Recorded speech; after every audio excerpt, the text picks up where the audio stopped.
Hello, my beautiful virtual friends. Welcome to Happy, Sad, Confused Holiday Benefit with Katrina Volf. I'm Josh Horowitz.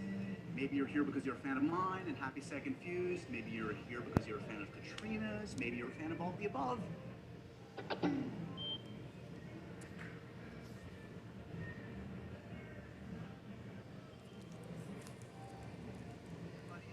Safe and with your family. If you're not with your family, we're going to keep you company for the next hour. We are live, unless you're watching this on tape, in which case we were live, trust me. Anyway, we're live in our virtual home thanks to Symphony Space, raising a bunch of money for my dear mom's amazing Harlem Is project. I'm going to talk a little bit about that later on. We did one of these benefits last year in person, and I'm thrilled that we found a way to do it again in this crazy year. Okay, but enough about me and the charity stuff. We'll get to all that stuff later. Let's get to our lady of the hour. She's a 4-time Golden Globe nominee, a champion connoisseur of gin, a generous and kind actor and human being, the star of Outlander. It's Katrina Volf. Hello.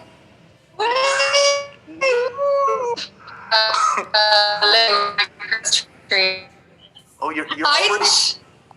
Hi, how are you? You were already kind of like going in and out of the space-time continuum, but I can see you, I can hear you. Oh, good. I was like, hi, Josh. How are you? I was just climbing out of my Christmas tree.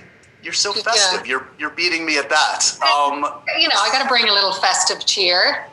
I appreciate that. Do you feel the deafening applause of our audience? We have over 2,000 people watching this right now, Katrina. Amazing. I see lots of like hellos and yays and popping up on the screen. So hi everybody. This is going to be the first of many thank yous for doing this today. This honestly, as you know, this means a lot to me, and I'm so appreciative of your time. I'm just saying the nice stuff now so we can get to the embarrassing stuff for the next we can move on to the nasty stuff later. Yeah. That's the stuff. Exactly. So first of all, the most important thing, what are we drinking tonight? Are we drinking? Well, we're going to start with a little Forget-Me-Not gin. I actually have it with some tonic and lemon, but I'm almost finished the bottle and I don't have any more left here. So I'm going to back it up with a beer later. Just depends how this hour goes. Yeah, in the first 5 minutes, if you're already on the beer, we know it's either going really well or really badly. Not sure.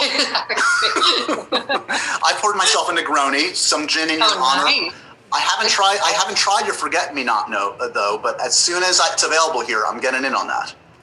There'll be a bottle coming your way as soon as this. I think this is my last bottle, and it's, as you can see, very empty. But our next batch is being made in the new year. So once that's made, you'll get some, I promise. That was my ulterior motive for this. How did Forget-Me-Not come about? Were you always like a big gin drinker? I was. Do you know what? I mean, gin is something I kind of grew up with, and then I had a really bad encounter with gin. The night I got my your school finals results, me and a good friend of mine, I'm going to shame him, Malik Arkin, we drank far too much gin, and I had to give it a miss for a few years.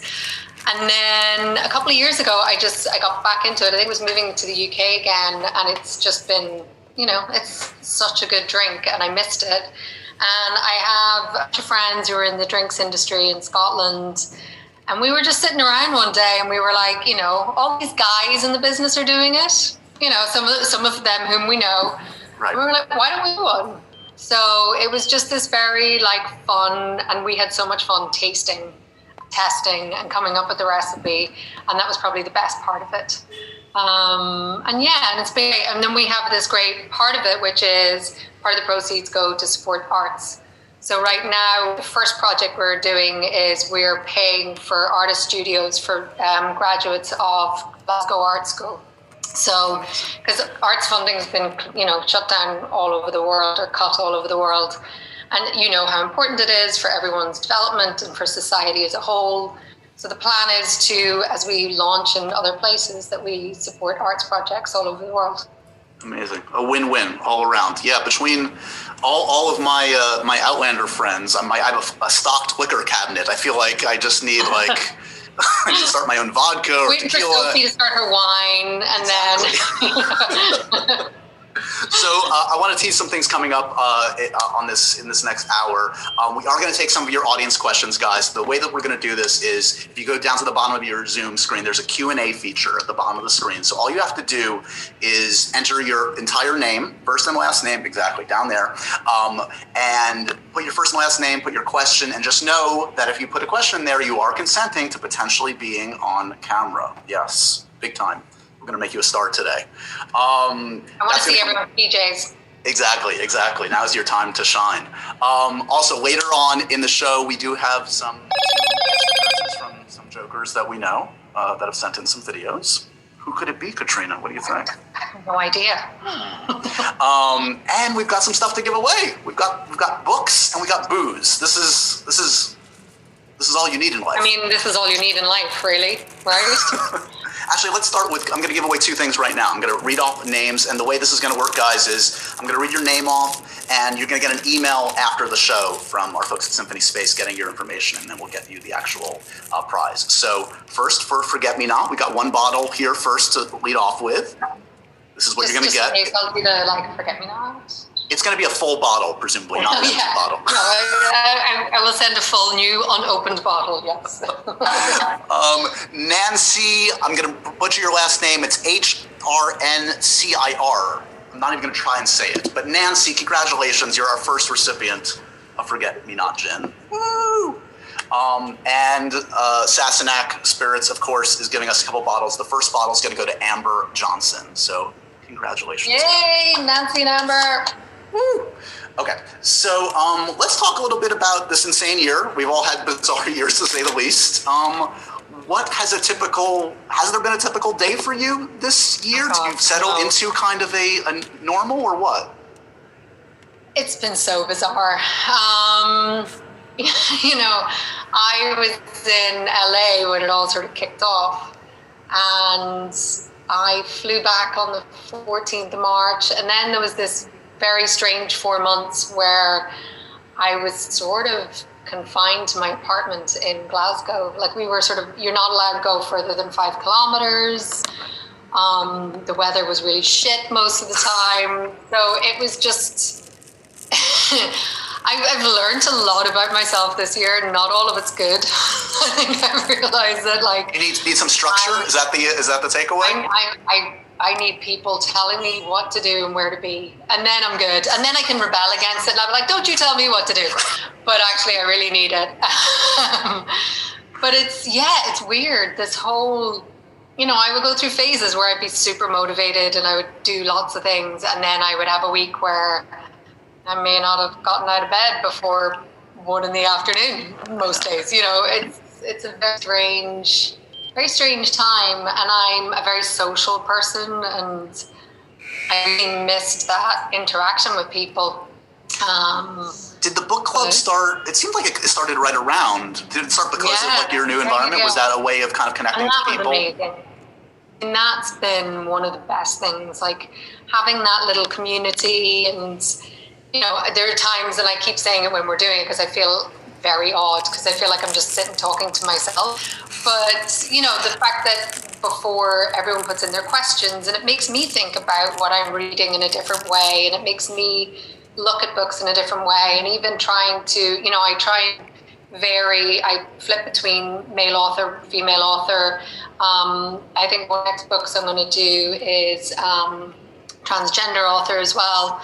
And I just try and go around the globe, and it's been also that kind of thing of trying to find books that are translated into multiple languages, because everyone who's in the book club is from all across the world. So it's because it eliminates a lot of books if they're only in English or whatever, but it also forces me to sort of think outside my comfort zone and think outside the sort of top 10 on some reading list, and it's been great. And people seem to be really enjoying it as well, and it just feels like a community, so that's kind of cool. And I'm hoping once all of this ends is that we can do them in person, or do a few in person, because that would be nice to not feel like I'm just talking to myself in a room the whole time.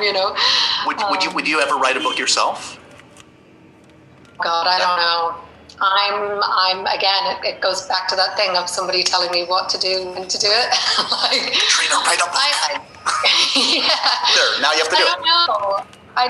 I have such admiration for people who can create those worlds and sustain an idea for that long. I mean, it's, the idea of writing fiction sometimes to me seems mystical or magical, and I don't know. I also think I'm a bit of a late bloomer, so maybe I'm just not ready in that phase of my life yet, and maybe it would be something I'd try later, but I don't know. Never say never to anything, right? Yeah, exactly. Should we classify Clanlands as fiction or nonfiction? Have you read it? From some of the stuff I've read, I think, as I always say, Sam never let truth get in the way of a good story. So there's definite some bending of things. I was like, oh, did I really say that? Oh, that's interesting. What about he told a story? He told a story to me, and in the book, both of them did, about a whiskey tasting at Graham's apartment. Oh, that's true. That part, do you remember that happening that way? And Duncan breaking the table? I mean, I think Duncan broke the table, no? Yeah, exactly. Oh, yeah. Yeah, that was madness. The read-through the next day was probably one of the funniest and yet painful days of our lives. Everyone was just dying. But Meryl, I think, I'm going to bring her into this because, Meryl always comes across as the most sensible person, but I think she was responsible in putting me to bed, and they set my alarm wrong. So that's why the next morning, I think they were like hammering on my door and had to like drag me out of the house. And it was good fun though. We tasted a lot of whiskey and we learned nothing. There you go. It's not like you haven't been working at all this year, because you have obviously starred in Star Force, which is clearly going to change your career. We just had an article in The Guardian. I think Jimmy Fallon was talking about it with James. It's probably one of the most popular things I've ever done.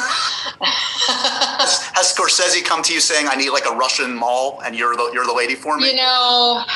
It's hard because my phone just doesn't stop ringing. I keep saying, it's like, I didn't even work on that accent. It's hard to believe. It just came naturally. Have you ever met, or do you know McAvoy? He's one of my favorites, one of my other favorite Scotsmen. Yeah, I've met him a few times. He's great. He's a madman, but in the best possible way. Obviously, the best captain. I do appreciate, because obviously I've exploited yours and Sam's talents for comedic purposes in the past. I'm curious, because I always get asked about the couples therapy sketch that we did with you guys. It was a lot of fun. It was fun. I was going to ask you, were you wary at all? Did you? Because you guys dove right in. As I recall, it seemed like you guys were having a blast with it. Was it something that felt like, oh God, what are we doing? Or was it okay? Star Wars. No, I want to know selfishly about couples. Oh, right. No. Well, from my recollection, we just showed up that morning. We didn't know what was happening, right? I mean, I think I'd sent the script. I think, as is often the case, maybe it didn't get to you and you had 1,000 things and you probably didn't see it until you literally sat down in that chair. Or maybe somebody gave it to me and we didn't look at it. I'm not going to assign blame. I thought it was fun. Look, it's so funny because I don't think, I don't think comedy is my natural go-to. But it's so fun being silly and just letting go and going for it. So any opportunity I get to make it fun, I'm usually just like, yeah. Well, we should do another. We should do this. I was going to say, rarely does a day go by that I don't get a request for another one. So when all this madness is over. Sam and I obviously are such serious people and have no fun at all when we are working together. So. Clearly. Speaking of your co-stars, some former co-stars, let's start with a little visit virtually from one of your friends. The great Graham McTavish sent in a delicious piece of video. Lady M, I have you say, please. Thank you very much. Sorry. I'm just getting to know him now, so I don't feel like I'm ready to call him that. But he did send in something very much in the holiday spirit. Let's see what Graham McTavish sent us. Take it away. Greetings. Merry Christmas from New Zealand. I am in quarantine, hence the dirty window and the drab curtains. But I've decided to sort of festive it up with my shirt, sort of red and green, very kind of Noel. Now, a poem, I think.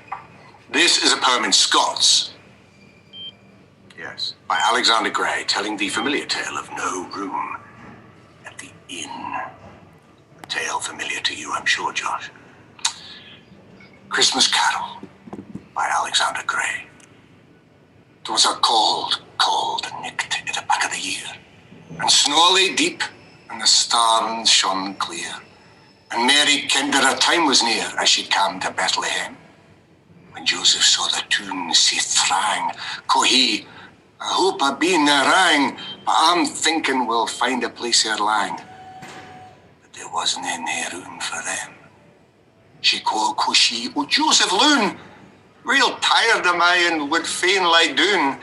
Is there no a bed in the hell of the town? For fairer I canna gae.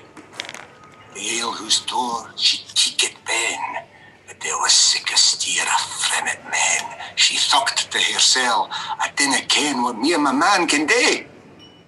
Sighing she spak, we'll have to lie in the byre this nicht among the kye, and a cattle beasts for a body mun try to thole what needs mun be. And there among the stray and the corn, well the ousel mood and the bairnie was born. Well, wasn't it that a most joyous morn for sinners, like you and me? For the bairn that was born that nick to the store, come due frae heaven to take a war o'er fecklessness and bring us all safe hame in the hindering. Lord, at this Yuletide send us licht, have mercy on us and hard us richt, for the sake of the bairnie born that night. O mak us better men. Happy Christmas. Oh, so sweet. Very sweet. Shout out to whoever had to close caption that, because Yeah. you earned your keep. What I love though is he starts off with it. This is so great. He has one side is like, I mean, these drab curtains and dirty windows and absolutely disgraceful.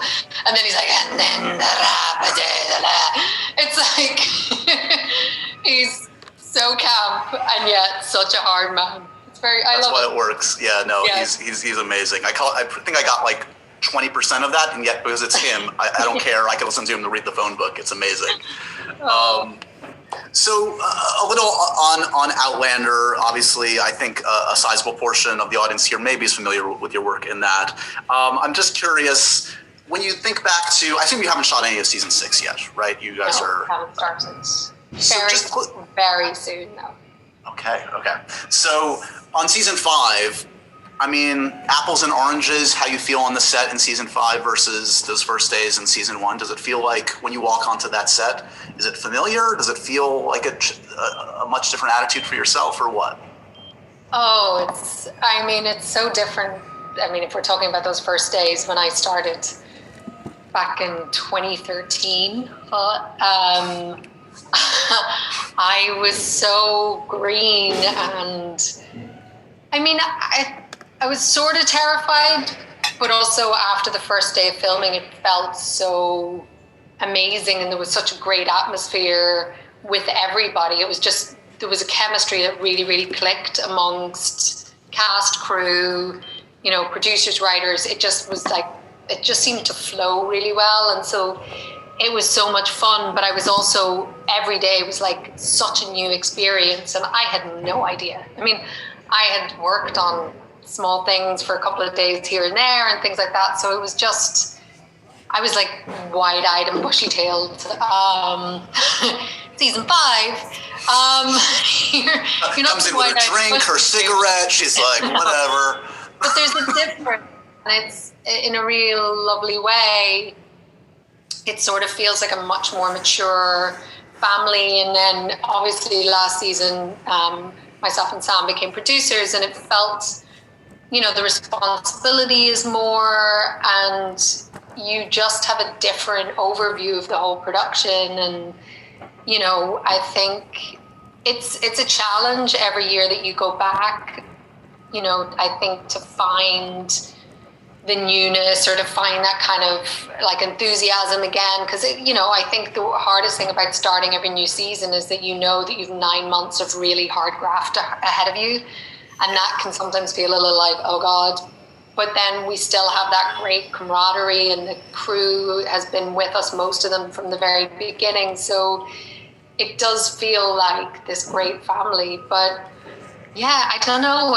Every season brings its new challenges. I mean, going back for this one's going to be such a different ball game because of COVID and everything that entails and all the protocols. And it's going to be really strange because we do all hang out and sit and chat, and like it's a very social set and we all get along so well, and that's going to be really tough. And like that's the one thing I'm the most apprehensive about, is that kind of being at work, being with all the people that you love and that you want to just like hang out with, but having to be at a remove, you know.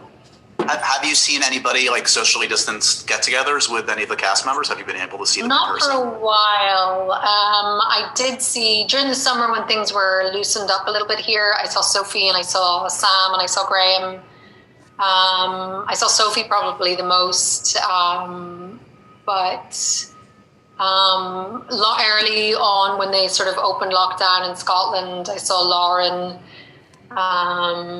But yeah, I haven't seen anyone in a while. It's just been really, strange around here. Without getting into, any spoiler stuff, I'm just curious, has the added time given you guys more time, again, as a producer now, like, are there more scripts now ready to go? Did this added kind of time let you guys refine what you want to do going into season 6? We're so far ahead of where we would normally be when we start, but I think part of the reason that we have started so much later than a lot of other shows or taken our time is, I think, Matt and all the writers, I think there's obviously a big decision to make, and they very early on didn't want to shoot a sort of COVID-friendly version of Outlander because they just felt that would completely strip our DNA. Yep. And so I think why we've come back so late is because they wanted to make sure that we're able to tell the story that they would have always wanted to tell. And that's been really complicated to work out, but we want to have scenes with a lot of people. We want to have intimate scenes. We want to have that kind of family feel. We want to have the feel of Fraser's Ridge. So in trying to make that all possible, it just meant that we had to really go through these extra hoops and make sure that we have the systems in place in Scotland that we can do that. I think everyone's crossing their fingers and hoping that it's all going to go smoothly, but with this virus, it seems to be changing all the time. And there's like great news where it's like, yay, we have vaccine, and then it's like, and there's new variants, so we'll see what happens. But fingers crossed. I want to test out a little feature that Zoom provides. We have a little poll. Let's see what the audience here watching thinks is what's their favorite Outlander episode. Obviously, I can't do a bunch of them, but I've got 2 of the favorites that would often come up. Guys, feel free to vote on The Wedding or A Malcolm and tell us which of those is your favorite. Any predictions, Katrina? What are they going to say? I think it'll be hard to beat The Wedding. No? I'm an impartial journalist. I can't go there. I mean, First Love, Second Love is good too, but First Love, Do you find it, obviously now that you're a producer, I would think you watch now cuts of episodes and stuff. That's part and parcel of it. Like, can you separate? Are you okay watching yourself? Are you better now than you once were? Some actors can never watch themselves. How are you with that? Yeah, I think I'm better now. Obviously, it's still, and as an actor, you always feel like there's another take that they should have used that was better. You're like, I'm sure there was another take that was so much better than that one.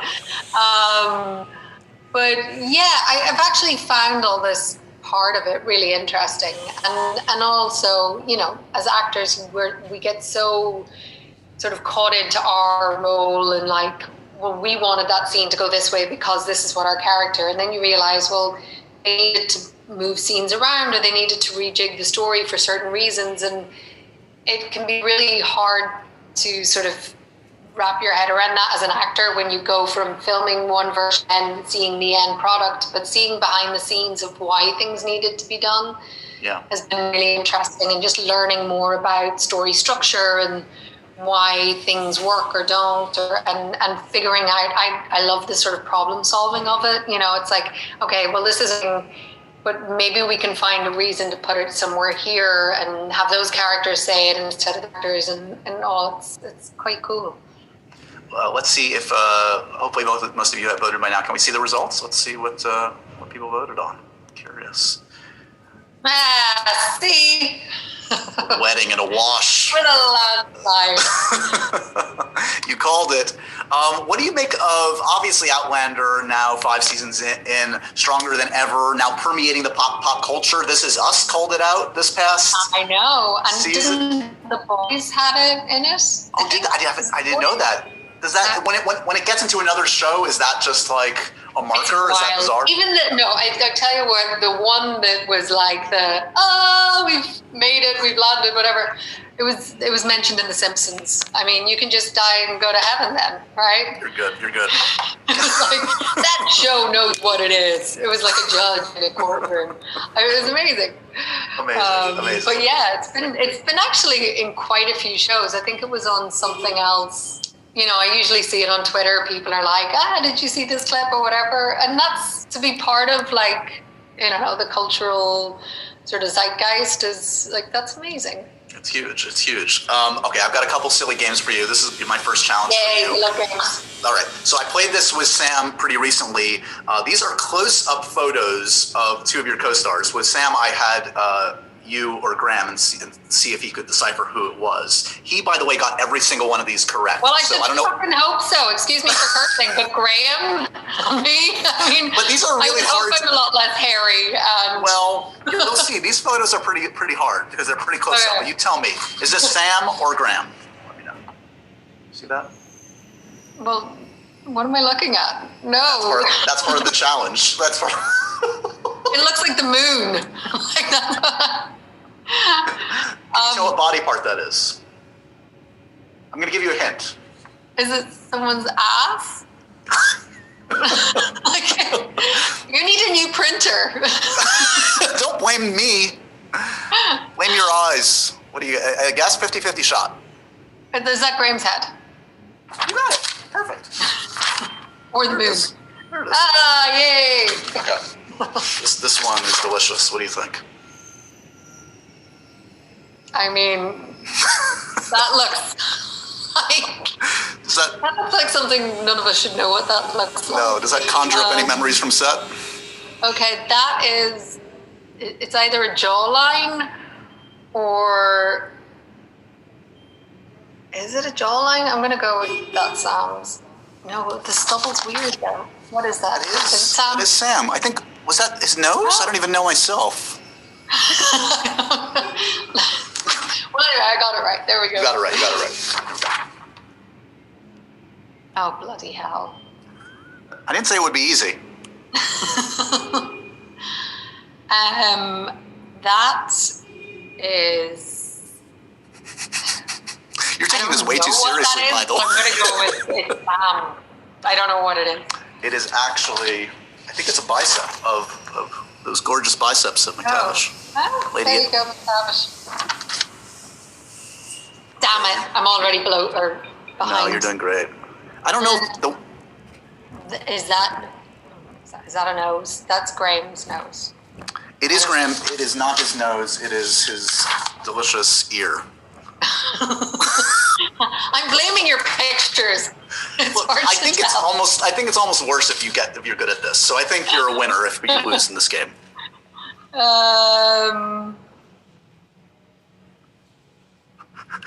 I have no idea. We're going to say that's Sam's butt. When in doubt. All right, that was Sam. I think it's his clavicle. I think it's like right in the neck. Right in the neck. All right, we'll quit while we're behind. You did great.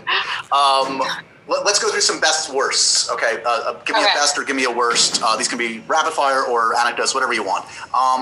When I say hardest, worst scene to film of Outlander, what do you think? Was there like one? What's the shittiest day? What's the hardest day? Oh, God. I'm just going to go with the stop hell piece going over. I had done it so many times in auditions, and then it was so cold and so late at night, and then it's just a weird. It's just a weird thing, and we'd said it too often, so it just felt impossible to get out naturally. And then there was horses and people falling over and trying to jump off horses, and yeah, it was. And then I love her, and she's such a sweetheart. But then the accent coach kept coming in, and I was just like, it is not the time. So it was, yeah, there's many moving parts here. I don't care if you can't hear the "ka." You know? Is there a happiest day? Is there a happiest scene? I mean, I'm sure there are tons. But... Loads. That's hard to do. I mean, I think I always say this one, but it was really magical. When Claire and Jamie, they dance to the Stones right before she goes back. And it was just because that place is really special. And I think the bloody name of it, Loch Rannoch, and we had spent so much time up there, and that was one of the last times we filmed up there. And we went that morning, and it was like literally Disney snow. It was like somebody had just put this like blanket, this tiny just dusting of the most beautiful snow, and the light there is really amazing. And even though we put those stones there and they're fake, they look so real, and they look like they should be there because we shoot in kind of a fairy ring, and it's just really special. And just the scene came together really well, and you know, Sam and I were really in sync, and the crew got really emotional, and that very rarely happens. But it was really, it was cool. It was really beautiful. When I say like your worst or weirdest modeling job, is there one like bizarre? So many. I'm sure that there's your book, by the way, probably. Yeah. I don't know why. It wasn't terrible, but it was just weird and funny. We had this fashion show in Paris, and I think it was for Issey Miyake, maybe. But we had to. It was really, and you know, it was very magical, and they had this kind of like magical music going on, but we had to walk out. Myself and one of my best friends had to walk out in swimsuits, and then we were pulling little suitcases behind us with all the same print.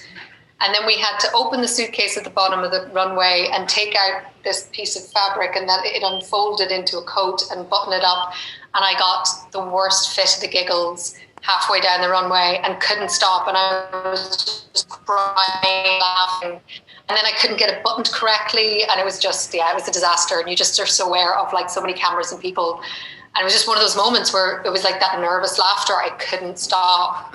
But, yeah. What about the best? Is there the best thing you've watched in quarantine? Have you binged any cool shows? Have you? So many. There's been so much great content. I mean, it's hard not to. One of the things I love that was so brilliant, and it's starting to be advertised on British TV because I had watched it on Hulu, and now it's like coming to terrestrial TV here, was The Great, which is brilliant. I love The Great. Oh my God. Dark, black comedy. I love that kind of thing. So funny. Good. I just love the writer whose name is escaping me now, John something. But it's just... The same one that he did The Favourite. The Favourite, thank you, yes. Yeah. But Ella's amazing. Nicholas Hoult is amazing. All the supporting cast are so good. I went around saying huzzah for months. It was so good. Queen's Gambit, of course, so good. I'm trying to think. I watched the First Cow the other night. Oh, yeah. I need to catch up on that. Everybody's loving that one. Yeah. Beautiful. You know, very quiet, very slow, beautiful. And then I also watched a movie last night, which was amazing. Not exactly cheery, happy Christmas, but I was bawling, and it was just beautiful. Called Rocks. I think that was at Sundance. Yeah, I didn't see that one. Yeah, it's just beautiful. It's a coming of age story. Excuse me. It's obviously time for another drink. Yeah, same director who did Suffragette. So. Oh, great, nice.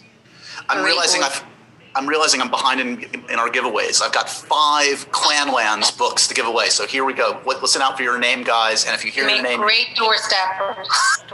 So rude.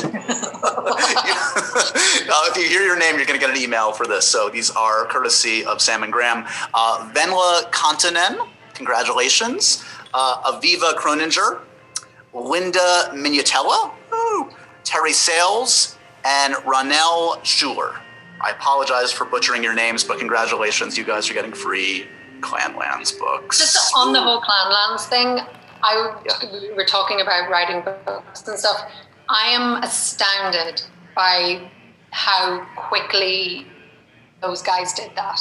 It's amazing to me. Like this is where Sam and I are very different, and I wish I had more of his just sit down and do shit, because he is a machine. I mean, they wrote it in whatever. I think he started writing it whenever lockdown started, so March. So he wrote and published a book in less than a year.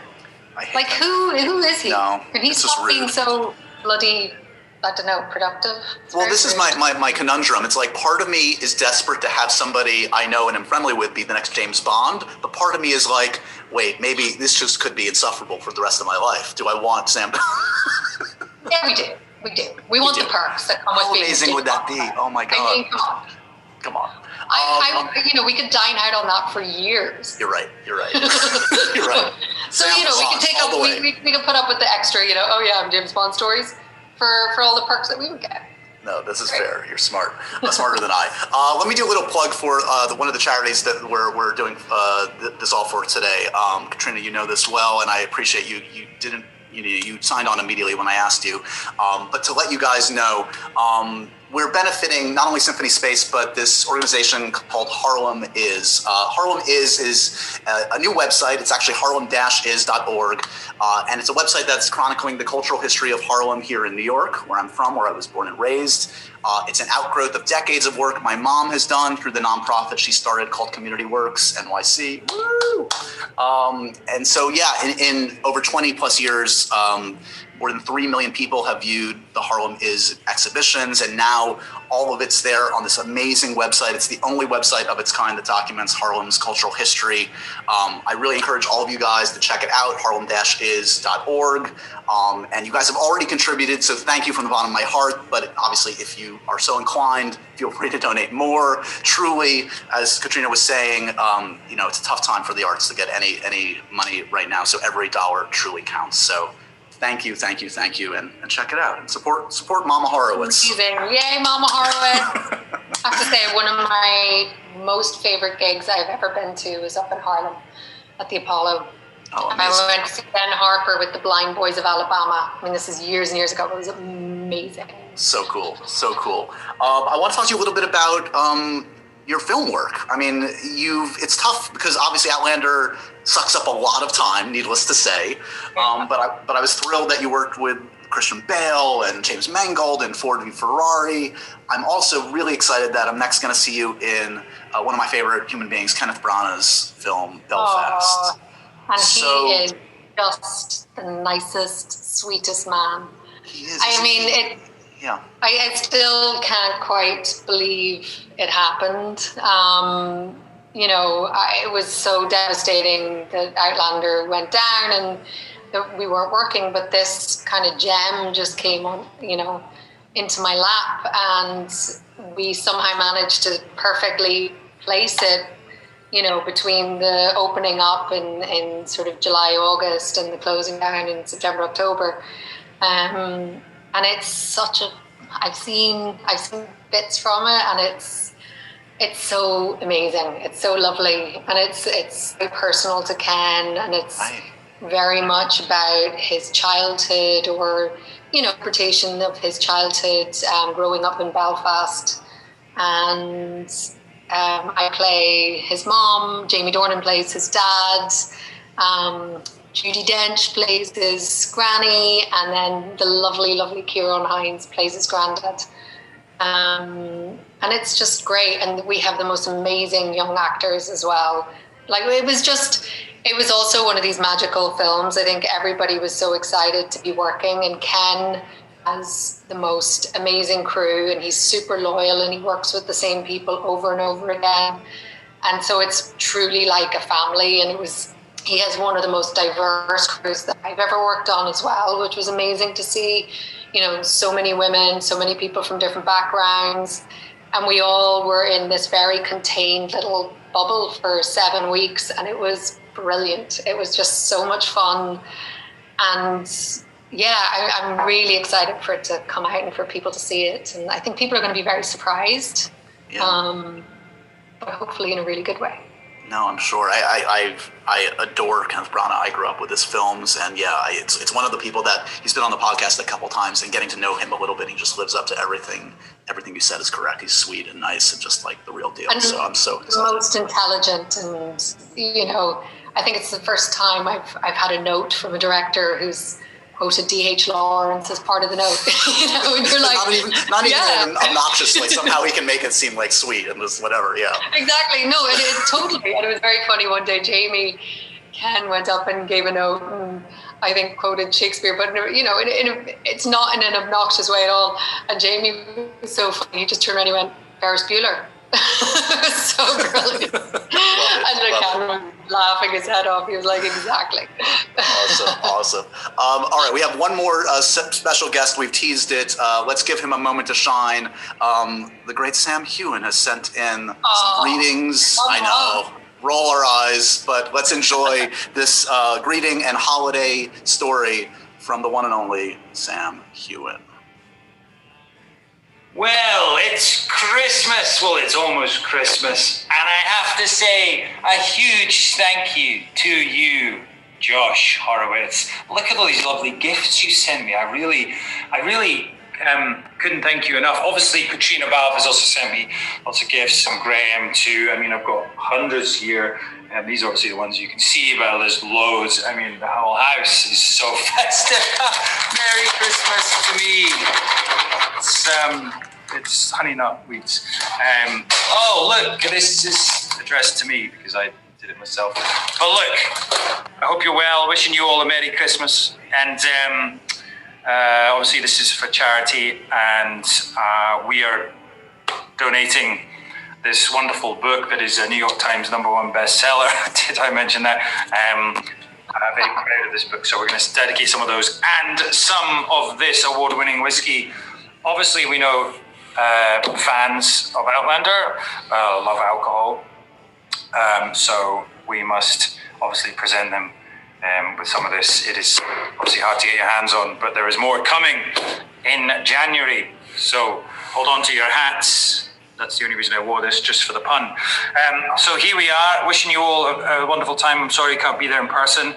See, it's been a crazy year, but for all of us, I think we're getting there. I hope. Obviously, we're going back to Outlander soon. I'm still working on a movie here. I know Katrina's been on her fantastic movie, and it's been busy, right? And of course, the highlight of 2021, it is 2021 coming up, will be Men in Kilts. It's a new show on Starz, high drama, lots of nudity, gratuitous violence, and a bald man with a beard who seems hungry a lot of the time. So, without further ado, I've been asked to read a wee poem to you all. It's not wee, it's quite long.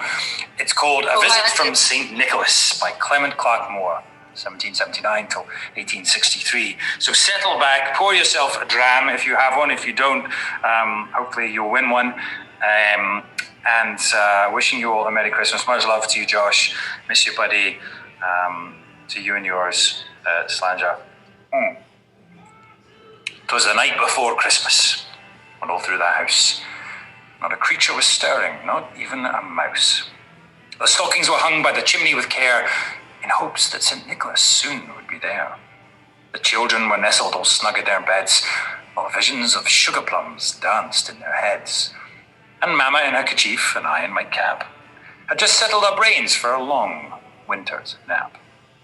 When out on the lawn there arose such a clatter, I sprang from the bed to see what was the matter. Away to the window I flew like a flash, tore open the shutters and threw up the sash. The moon on the breast of the new fallen snow gave the luster of midday to objects below.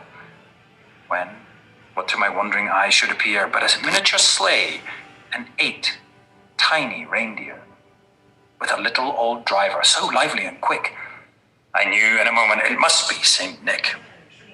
More rapid than eagles his coursers they came, and he whistled and shouted and called them by name. Now Dasher, now Dancer, no Prancer and Vixen.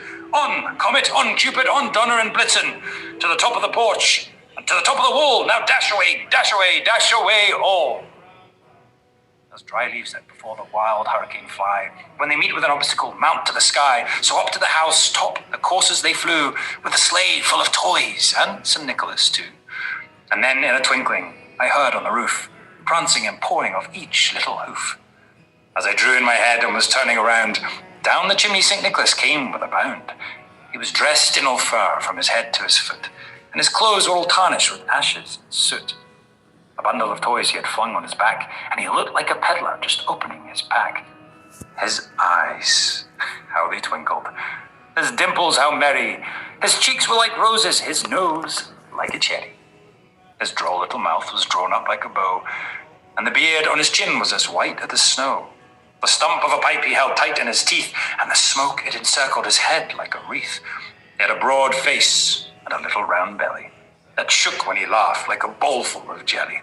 He was chubby and plump and a right jolly old health, and I laughed when I saw him in spite of myself. A wink in his eye and a twist of his head soon gave me to know I had nothing to dread. He spoke not a word, but went straight to his work, filled all the stockings, and turned with a jerk, and laying his finger aside of his nose, and giving a nod, up the chimney he rose.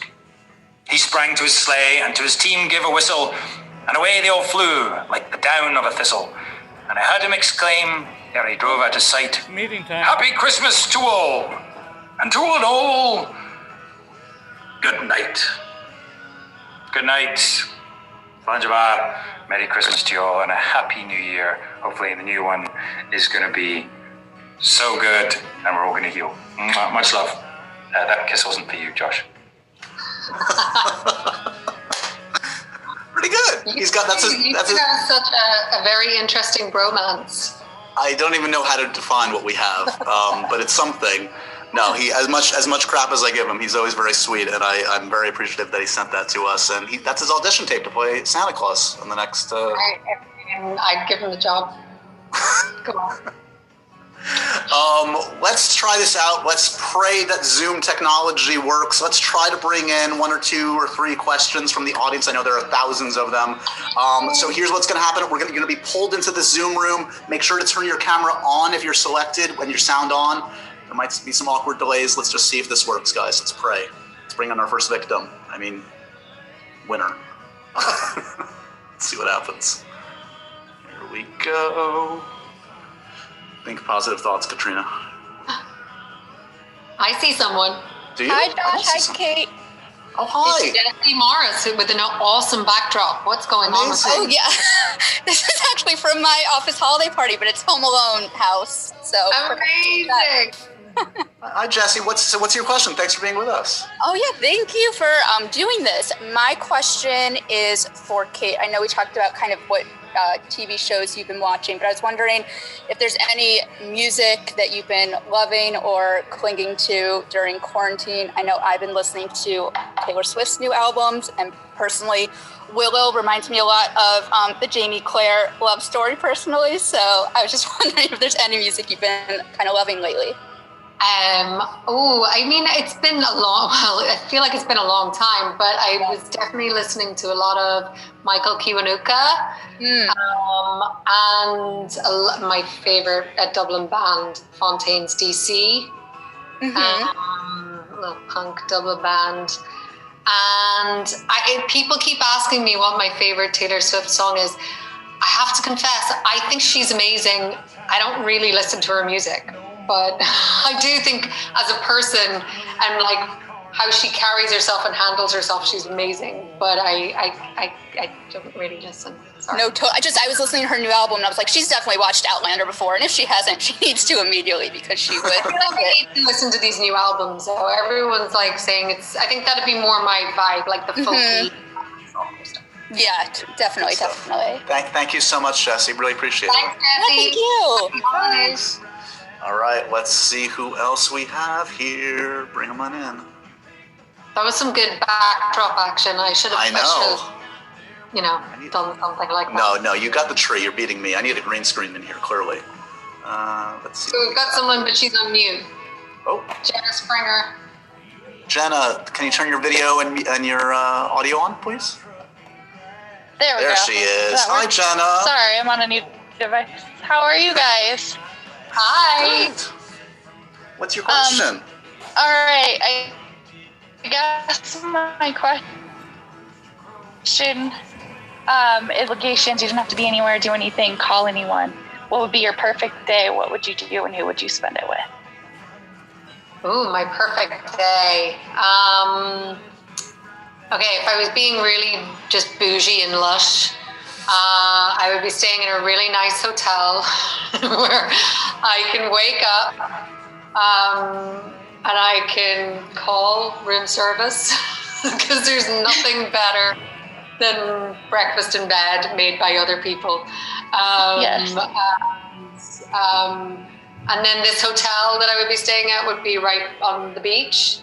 So after I have my nice leisurely breakfast and I read the newspaper, then I would go for a nice swim in the ocean. And of course I would have to be with my husband. So I think that would be my day. And then you come back and then you would order more room service. That would be just total loneliness and maybe watch a movie. That sounds awesome. Thank you, Jenna. Room service all around. We can all agree on that. Thanks for your question. Thank you so much. Happy holidays. Happy holidays. Look at this. This is working. Some people are like, I would climb a mountain. And I'm like, I would lay on my ass and do that. I'm with you. There's a reason we get along. Let's see. Do we have another person in here? Let's see. Hello. Hi, Maria. Can you turn on your audio, please? Yes, hello guys. Hi, Maria. Hi. So you're working on Here's the Beehive, your new thing you're producing. Can you tell us anything about it? How's it going? Are you enjoying it? What has been like the most challenging part about adapting it? I'm so excited and I'm so proud of you. So yeah. Thank you. Well, I mean, it's still very early days, and our wonderful author, Sarah Crossan, is, I think it's okay to say, I think Sarah's going to write our screenplay.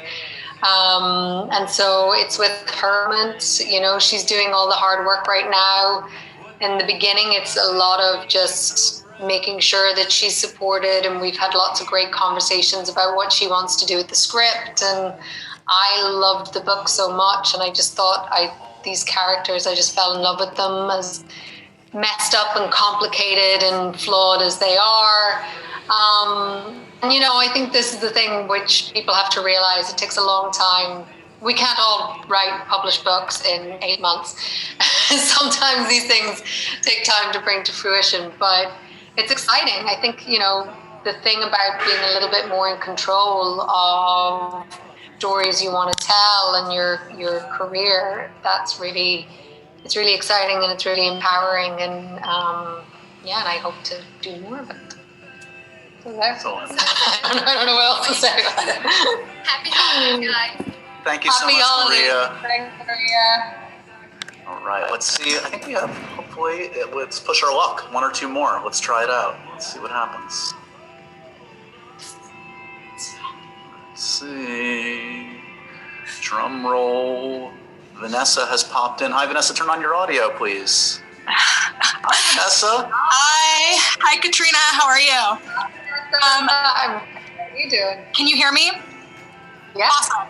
So I love your book club, and I'm so grateful that you've taken this all this time with your fans to introduce us to so many new, like, diverse and interesting voices. And I was curious that if you had one night and you can, like, you know, have dinner with one of the authors and pick their brain, who would you choose and why?